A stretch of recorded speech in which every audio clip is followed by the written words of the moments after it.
মাওলানা মামিনুল হক সম্পর্কে কথিত পরকীয়া সম্পর্কে দু একটি মন্তব্য করেছেন।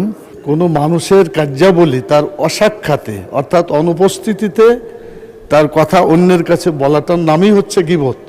যার পক্ষে সংসদে এসে আত্মপক্ষ সমর্থন করার সুযোগ নেই তার সম্পর্কে বিরূপ মন্তব্য করা অনুচিত। দর্শকবৃন্দ, আপনাদের দৃষ্টি আকর্ষণ করছি, গত বৃহস্পতিবার দিনে ঢাকা থেকে নির্বাচিত মাননীয় সংসদ সদস্য আবু আশফাক হেফাজতে ইসলামের নেতা মাওলানা মামিনুল হক সম্পর্কে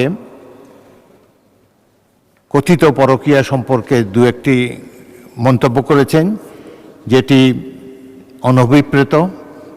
সেটি যেহেতু যার পক্ষে সংসদে এসে আত্মপক্ষ সমর্থন করার সুযোগ নেই তার সম্পর্কে বিরূপ মন্তব্য করা অনুচিত, সেই জন্য আবু আশফাক সাহেবের মন্তব্য আমি এক্সপান্স করেছি।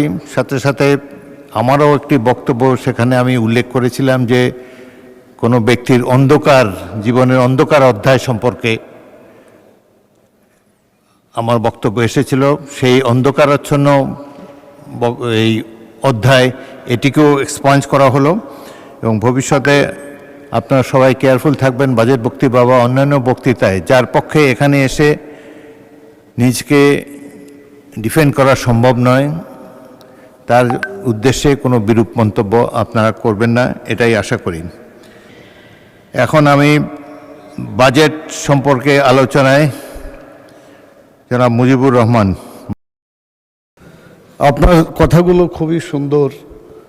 আল্লাহ তাআলা কোরআন মাজিদে গীবত করতে নিষেধ করেছে, আর এই গীবত হচ্ছে কোনো মানুষের কার্যাবলী তার অসাক্ষাতে অর্থাৎ অনুপস্থিতিতে তার কথা অন্যের কাছে বলাটার নামই হচ্ছে গীবত।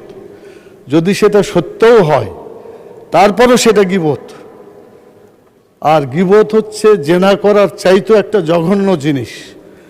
আর এই গীবত যদি তার মধ্যে না থাকে আর বলে তাহলে সেটা হচ্ছে তোহমত, মানে আরও ভয়ঙ্কর গুনাহ। অতএব ইসলামের দিক থেকে আপনি 100% সঠিক কথা বলেছেন। আল্লাহ তাআলা আপনার এই ডিসিশনের জন্য, সিদ্ধান্তের জন্য আল্লাহ তাআলা আপনাকে বারাকা দিবেন ইনশাআল্লাহ, যা যাও দিবেন। আসসালামু আলাইকুম ওয়া রাহমাতুল্লাহ। ধন্যবাদ মাননীয় সদস্য। দেশে দেশে সবার সাথে দ্য নিউজ।